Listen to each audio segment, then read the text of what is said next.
Pemandu maut manakala dua pembantu perubatan dan seorang pesakit cedera selepas sebuah ambulans hospital Segamat terbabas lalu terbalik di kilometer 59.8 Lebuhraya Utara Selatan arah selatan pada 9 Disember.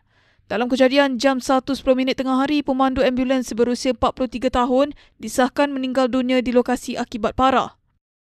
Komando Operasi Bomba dan Penyelamat BBP Renggam M. Nasir Asia berkata, pihaknya menggerakkan sebuah jentera Fire Rescue Tender FRT bersama 6 anggota dan tiba di lokasi jam 1.27 tengah hari.